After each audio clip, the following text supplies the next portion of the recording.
नमस्कार दोस्तों, आप देख रहे हैं EduSet1 और मैं हूं डॉक्टर संजय कुमार। बिहार लोक सेवा आयोग द्वारा हाल ही में बिहार के माध्यमिक और उच्चतर माध्यमिक विद्यालय हेतु प्राचार्य पद की विज्ञप्ति निकाली गई है। आज के वीडियो में हम परिचर्चा करेंगे कैसे व्यक्ति इसमें आवेदन नहीं दे सकते हैं, इसके लिए शैक्षिक योग्यता में महत्वपूर्ण चीजें क्या है, अनुभव में क्या क्या होना चाहिए। आज इसके बारे में हम लोग संपूर्ण चर्चा करेंगे। तो आइए देखते हैं आगे। शैक्षणिक योग्यता और अनुभव, इसमें दो चीजें हैं, शैक्षणिक योग्यता एकेडमिक्स और इसके अलावा अनुभव। चूंकि प्राचार्य पद की है इसलिए अनुभव को बहुत ज्यादा महत्व दिया गया है। तो आइए अनुभव देखते हैं क्या है इसमें। अनुभव है कि भारत का पहला है शैक्षणिक योग्यता में भारत का नागरिक एवं बिहार राज्य का निवासी हो। जी हाँ दोस्तों, इसमें भारत के नागरिक होने के साथ साथ बिहार राज्य का अधिवासी मूल निवासी होना जरूरी है। वो व्यक्ति बिहार राज्य का निवासी हो, अर्थात बिहार राज्य से बाहर के लोग इसमें आवेदन नहीं दे पाएंगे। दूसरा है मान्यता प्राप्त विश्वविद्यालय से 50% अंकों के साथ स्नातकोत्तर या समतुल्य उपाधि। आरक्षित वर्ग के लिए स्नातकोत्तर में न्यूनतम 45% अंक अनिवार्य होगा। तो ये दूसरा सबसे महत्वपूर्ण बिंदु है कि स्नातकोत्तर अर्थात पीजी या जिसको आप एमए कहते हैं, एमएससी कहते हैं, एमकॉम कहते हैं, ये डिग्री आपको होना जरूरी है, वह भी मान्यता प्राप्त विश्वविद्यालय से। तो भाई मान्यता प्राप्त विश्वविद्यालय कौन है? तो आप यूजीसी न्यू दिल्ली के वेबसाइट पर आप देखेंगे, उसमें भारत के सभी मान्यता प्राप्त विश्वविद्यालयों का लिस्ट दिया हुआ है। उसमें फेक विश्वविद्यालय का लिस्ट भी दिया हुआ है। यदि आपकी डिग्री उन फेक विश्वविद्यालयों में से जो यूजीसी ने अपनी वेबसाइट पर जारी किया हुआ है किसी में से है तो आप इसमें आवेदन नहीं दे पाएंगे। साथ ही स्नातकोत्तर में आपको 50% अंक आना जरूरी है। 50% से कम है तो भी आप आवेदन नहीं दे सकते हैं। लेकिन आरक्षित वर्ग, जितने भी तरह के आरक्षित वर्ग है, वो ईडब्ल्यूएस हो, ओबीसी हो, एससी, एसटी, दिव्यांग, ये पूर्व सेनानी, तो जितने भी तरह के ये क्या है कि आपको आरक्षित वर्ग के जो उम्मीदवार है, जो अभ्यर्थी है, उनको 5% की रियायत मिलेगी, अर्थात स्नातकोत्तर में उसे 45% अंक भी है तो आवेदन दे सकते हैं। इसके अलावा अगला है कि मान्यता प्राप्त संस्था से बीएड, बीएएड, बीएससीएड होना अनिवार्य है। मान्यता प्राप्त से मतलब है एनसीटीई। एनसीटीई के तहत जिन कॉलेजों को मान्यता प्राप्त है, जिस सेशन के लिए मान्यता प्राप्त है, आप उन्हीं कॉलेज से और उन्हीं सेशन से आपने यदि बीएड किया है तो आप आवेदन दे सकते हैं। यह भी अनिवार्य में से है। अब देखिए इसमें बीएड होना जरूरी है। बीएड क्या है? तो इंटीग्रेटेड कोर्स जहां चलता है, जहां बीए बीएड एक साथ कराया जाता है जिस विश्वविद्यालय से, वह अभ्यर्थी भी आवेदन दे सकते हैं। जो बीएससी एड है, जो बीएससी भी किए हुए हैं, मान एक साथ इंटीग्रेटेड कोर्स बीएससी ईडी किए हुए हैं, तो वो भी आवेदन दे सकते हैं। वर्ष 2012 या उससे पहले नियुक्त शिक्षक को टीटी होना अनिवार्य है। तो वर्ष 2012 और उसके बाद जो शिक्षक नियुक्त है उनको टेट होना अनिवार्य है। क्योंकि 2012 में पहले बार टेट लिया गया, सीटेट ने भी पहले बार टेट लिया और बिहार सरकार भी उसी समय टीटी के आयोजित किया था 11-12 में। तो 2012 के बाद जो शिक्षक नियुक्त है उनको टीटी होना अनिवार्य है। यदि उससे पहले नियुक्त है तो उनको जो है टीटी से छूट रहेगा, बशर्ते कि बीएड उनको होना चाहिए। इस प्रकार से हम आगे देखते हैं कि जो व्यक्ति बिहार का, अब हम इसमें देख रहे हैं कि कैसे व्यक्ति आवेदन नहीं कर सकते हैं। वो तो थे आवेदन कैसे व्यक्ति करेंगे, इसके बारे में हम लोग देखे थे। अब इसमें देखते हैं कि कैसे व्यक्ति आवेदन नहीं दे सकते हैं।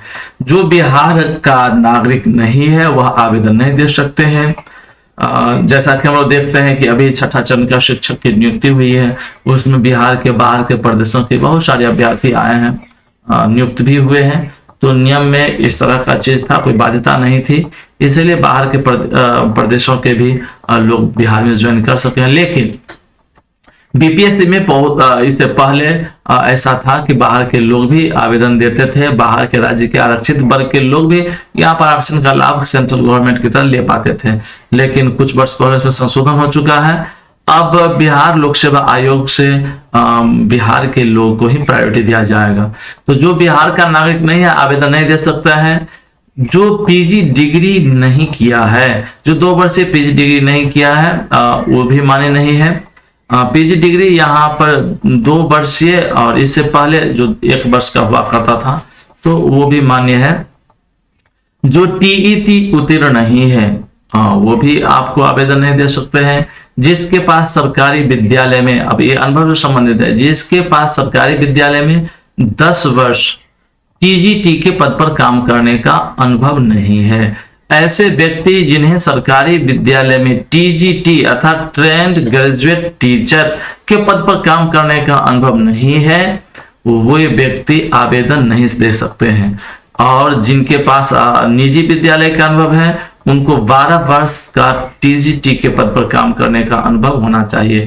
टीजीटी का मतलब हो गया ट्रेंड ग्रेजुएट टीचर, जो हाई स्कूल में पहला पेपर क्वालिफाई करके जो पढ़ा रहे हैं, माध्यमिक शिक्षक जो है वे ट्रेंड ग्रेजुएट टीचर कहे जाते हैं। लेकिन 2012 में जब टीईटी हुआ था तो उसमें बहुत सारे ऐसे अभ्यर्थी थे जो केवल बीएससी थे या बीए थे, उन्होंने टीईटी उत्तीर्ण किया था, आरक्षित वर्ष से थे तो बहाली भी हो गया था, और उन्होंने बाद के वर्षों में बीएड किया था। तो ऐसे अभ्यर्थी जो बाद के वर्षों में बीएड किया है उनकी अनुभव 10 साल नहीं पूरता है तो वह आवेदन बिल्कुल नहीं दे सकते।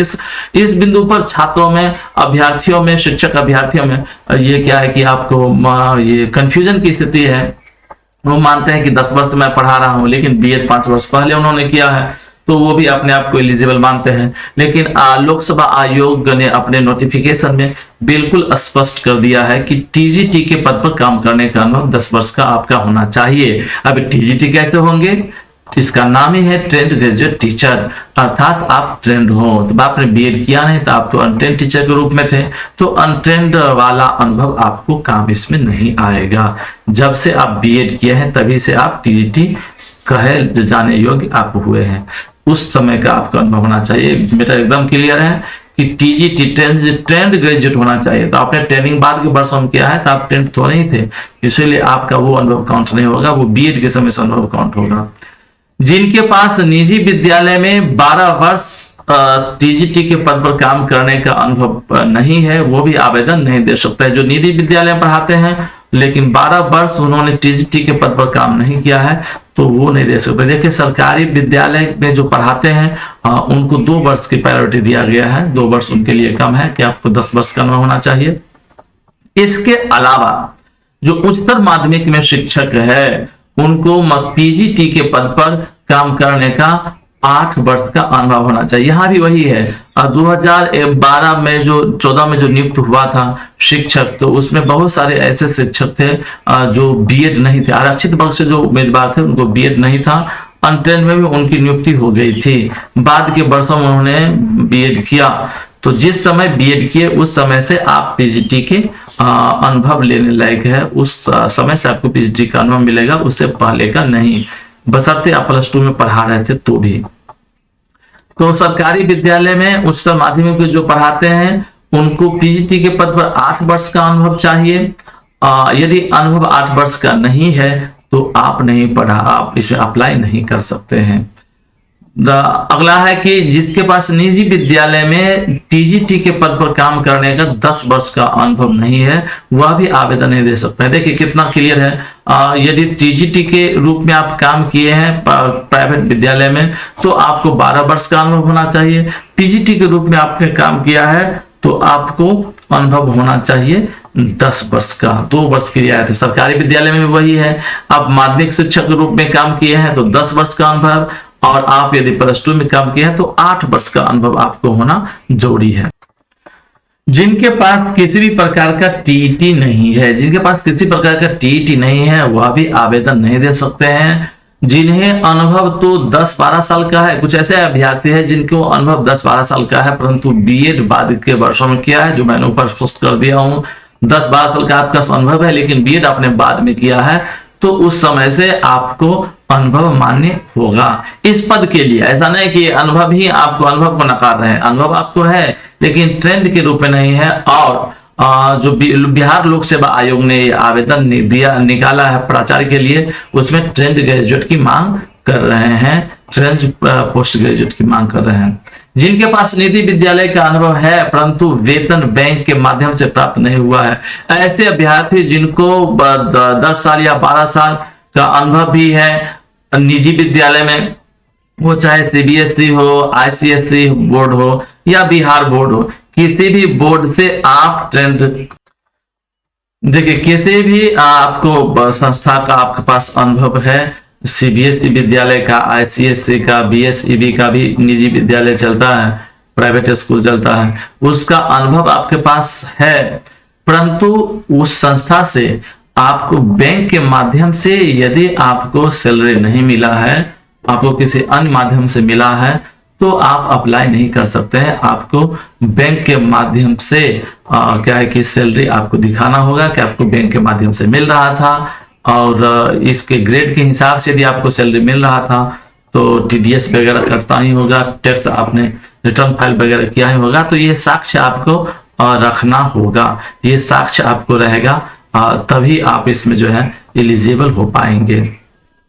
अनारक्षित वर्ग के ऐसे अभ्यर्थी जिसका उम्र 47 से ज्यादा है, अनारक्षित वर्ग के, जनरल वर्ग के ऐसे अभ्यर्थी जिनका उम्र 47 साल से ज्यादा हो गया है, वे अप्लाई नहीं कर सकते, आवेदन नहीं दे सकते हैं ऐसे व्यक्ति।